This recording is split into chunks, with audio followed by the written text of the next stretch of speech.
Alhamdulillah nahmaduhu wa nasta'inuhu wa nastahdihi wa nastaghfiruh wa na'udzu billahi ta'ala min shururi anfusina wa min sayyiati a'malina man yahdihillahu fala mudilla lahu wa man yudlil falan tajida lahu waliyyan mursyida. Asyhadu an la ilaha illallah wahdahu la syarika lah wa asyhadu anna sayyidana Muhammadan abduhu wa rasuluh wa safiyyuhu min khalqihi wa habibuh ballagha ar-risalah wa adda al-amanah wa nasaha al-ummah wa tarakana 'ala al-mahajjati al-bayda lailuha kanahariha la yazibu anha illa halik. Ma'asyiral muslimin rahimakumullah.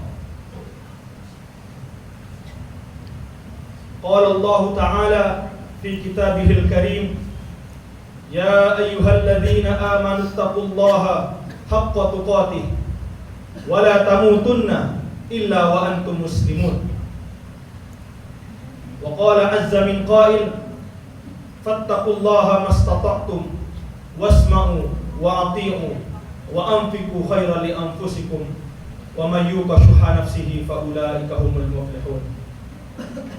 Sidang Jumat yang dirahmati Allah Subhanahu wa taala. Marilah kita bersama-sama meningkatkan ketakwaan kita kepada Allah Subhanahu wa taala. Karena dengan bertakwa kepada Allah Subhanahu wa taala, kita bisa selamat di dunia dan juga di akhirat. Hadirin sidang Jumat yang dirahmati Allah.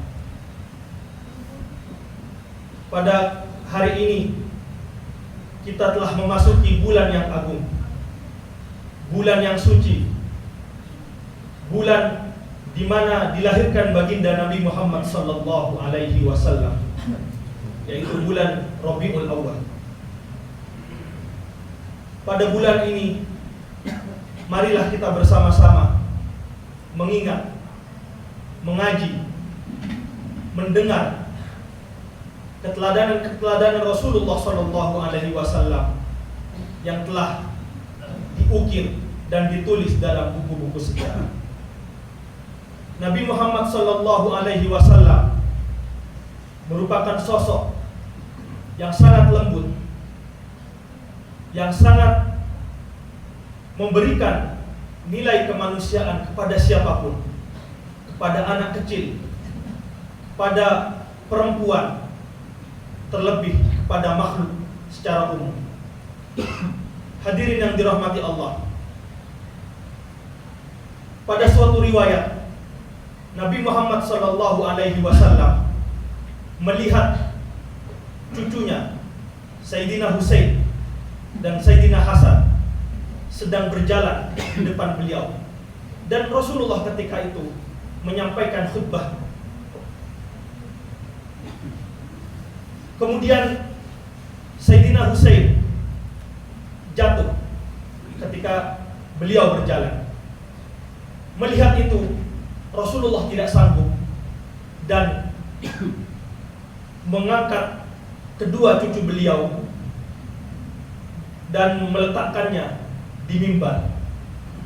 Rasulullah SAW menyampaikan khutbah kepada para sahabat sembari menggendong kedua cucu beliau. Di kisah yang lain, Rasulullah SAW sholat bersama para sahabat. Ketika sujud, tiba-tiba cucu beliau yang sangat dicintai, Sayyidina Husain, naik ke punggung beliau. Apa yang beliau lakukan? Rasulullah sengaja melamakan sujudnya. Rasulullah sengaja membiarkan cucunya bermain di atas punggung beliau. Sampai-sampai para sahabat hadirin bertanya-tanya, ada apa Rasulullah? Mengapa Rasulullah sujud dengan sangat lama? Apakah Rasulullah sedang diturunkan wahyu oleh Allah? Setelah sholat, Rasulullah SAW bersabda kepada para sahabat, saya tidak Allah Subhanahu wa taala. Allah tidak menurunkan wahyu kepada saya. Akan tetapi saya senang, saya ingin cucu saya Sayyidina Husain berlama-lama di atas pundak. Hadirin yang dirahmati Allah, perhatikan bagaimana Rasulullah mengajarkan kita, bagaimana Rasulullah memberi teladan kepada kita, agar kita memberi kelembutan, memberi kasih sayang kepada anak kecil, tidak membentak mereka, tidak menghukumi mereka, tidak mengata-ngatai mereka, akan tetapi memberikan kasih sayang, kelembutan, hingga generasi-generasi anak kecil ketika mendapatkan kasih sayang dari kita, mereka adalah generasi-generasi yang melanjutkan estafet sujud, estafet Islam di kemudian hari. Suatu hari Rasulullah SAW sholat dengan sangat cepat. Kemudian para sahabat bertanya, "Ya Rasulullah, mengapa engkau sholat sangat cepat? Sangat cepat wahai Rasulullah." Kemudian Rasulullah menjawab, "Saya mendengar seorang anak kecil sedang menangis. Maka saya tidak tega ibunya gelisah. Saya tidak tega ibunya khawatir dengan tangisan anaknya tersebut." Sekali lagi hadirin, kita sebagai generasi tua atau sebagai generasi muda sangat butuh sekali teladan Rasulullah SAW dalam memberikan kasih sayang, memberikan kelembutan kepada anak kecil, kepada anak-anak kita, kepada cucu-cucu kita. Karena dengan kasih sayang tersebutlah kita mampu mewariskan, mampu memberikan estafet sujud, estafet Islam kepada generasi-generasi setelahnya. Hadirin yang berbahagia, Rasulullah SAW juga sangat penyayang kepada seorang pemuda yang tidak memiliki ilmu bahkan. Suatu hari ada seorang pemuda, ada seorang Badawi yang pergi ke masjid. Orang yang tidak berilmu tersebut, orang yang tidak memiliki pendidikan tersebut, tiba-tiba pergi ke masjid dan kencing di dalam masjid. Para sahabat pun mengelilingi orang tersebut dan mencaci maki dan menghardik, "Mengapa engkau kencing di dalam masjid?" Akan tetapi apa tanggapan Rasulullah kepada orang tersebut? "Da'uhu, biarkanlah orang tersebut menyelesaikan kencingnya. Biarkanlah orang tersebut menyelesaikan qada'ul hajahnya." Akhirnya Rasulullah membiarkan orang tersebut menyelesaikan kencingnya. Kemudian Rasulullah menyuruh para sahabat menyiram bekas kencing tersebut.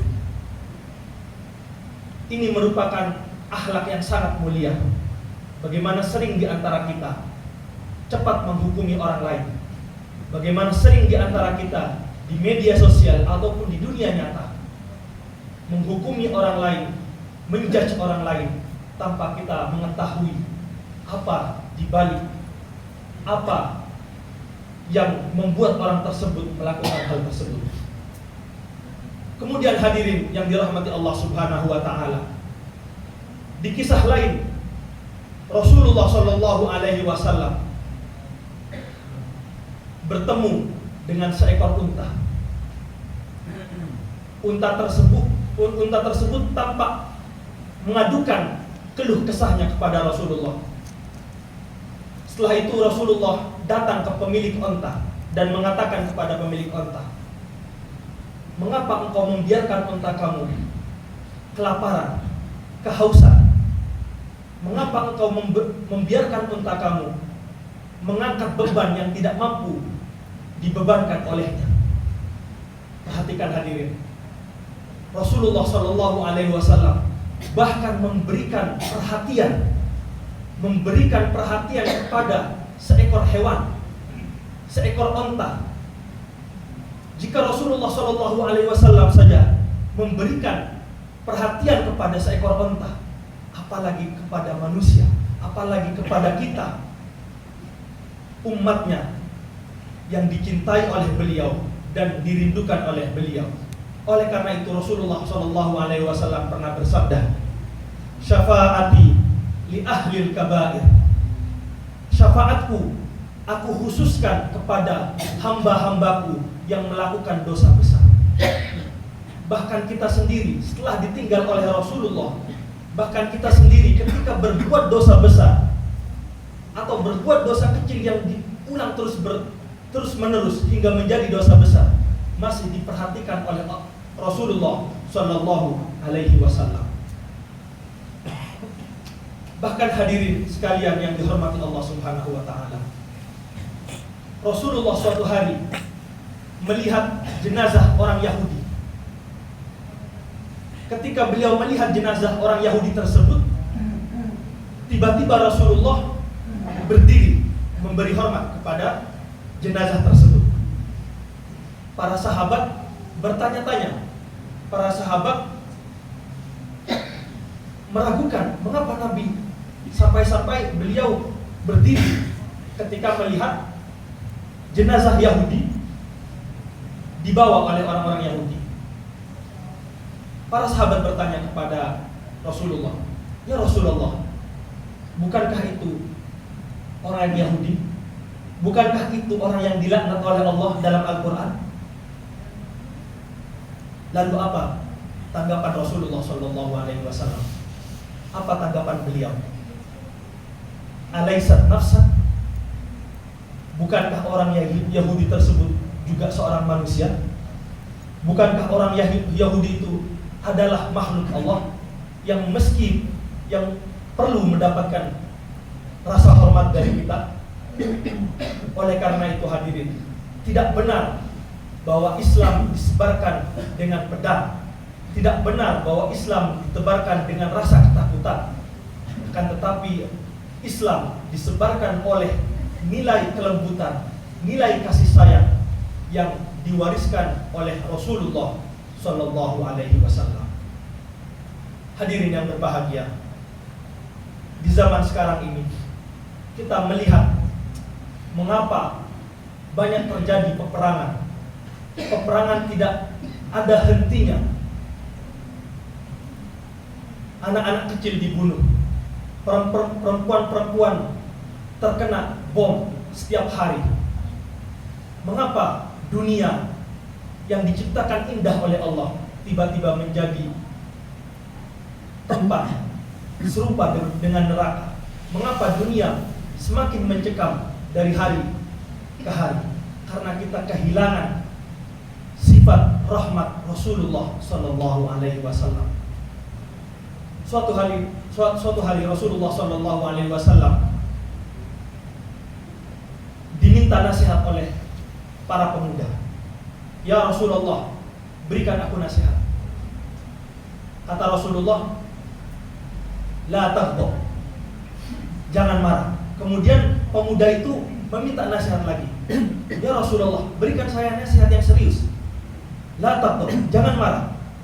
Hingga ketiga kalinya Rasulullah mengulang nasihat tersebut, yaitu la taghdab, jangan marah. Hadirin yang berbahagia, kalimat dari Rasulullah, sabda dari Rasulullah, jangan marah, menyelamatkan jutaan orang, menyelamatkan nyawa orang.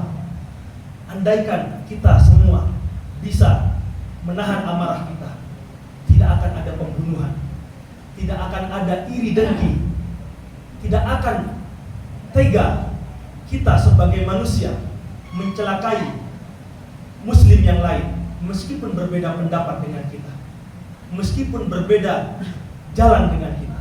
Karena bagaimanapun berbedanya kita dengan saudara kita, mereka adalah umat Nabi Muhammad Sallallahu Alaihi Wasallam. Dengan nasihat jangan marah, dengan nasihat jangan marah, Rasulullah telah menyelamatkan jutaan orang, bahkan ratusan juta orang dari kehilangan nyawa mereka. Oleh karena itu hadirin, di zaman akhir ini, di zaman peperangan ini, penting sekali bagi kita meneladani kisah-kisah Rasulullah yang sudah lama tenggelam dalam kitab-kitab sejarah. Penting sekali bagi kita, penting sekali bagi generasi-generasi tua memberikan kasih sayang kepada generasi muda dan generasi-generasi kecil. Penting sekali generasi kecil diajarkan rahmat, diajarkan kelembutan, diajarkan kasih sayang oleh generasi-generasi tua melalui keteladanan baginda Nabi Muhammad sallallahu alaihi wasallam. Di akhir khutbah ini saya ingin mengutip perkataan seorang ulama besar dari Mesir, yaitu Abu Abbas Al-Mursi. Beliau berkata, Al-anbiya'u li umamihim atiyah. Nabi-nabi selain Nabi Muhammad bagi umat mereka adalah atiyah, pemberian. Wa Rasulullah lana hadiyah. Sementara Rasulullah bagi kita adalah hadiah, kado yang sangat spesial yang dikirimkan oleh Allah kepada kita. Wal atiyatu lil muhtajin. Pemberian itu diberikan kepada orang-orang yang butuh. Wal hadiyatu lil mahbubin. Sementara kado spesial hanya diberikan kepada orang-orang tercinta. Oleh karena itu, ketika kita merayakan hari ulang tahun atau apapun momen-momen yang berharga, biasanya kita memberikan hadiah kepada orang tercinta kita. Sebagaimana sabda Rasulullah sallallahu alaihi wasallam, tahabu.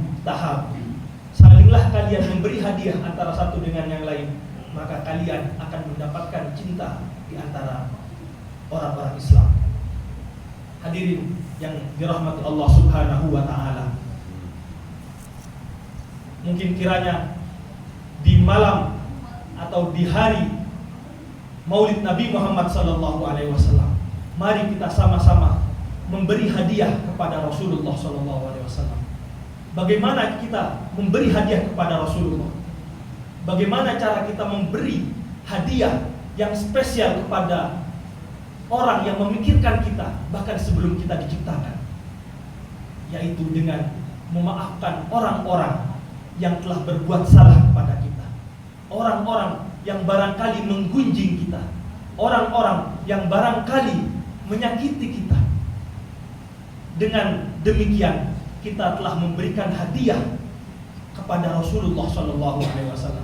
Karena bagaimanapun hadirin, bagaimanapun saudara kita berdosa, mereka diharapkan oleh Rasulullah SAW selamat baik di dunia maupun di akhirat. Mari kita sama-sama saling memaafkan, saling menahan emosi, dan saling memberikan cinta, memberikan kasih sayang di antara kita. Barakallahu li wa lakum fil Qur'anil Karim wa nafa'ani wa iyyakum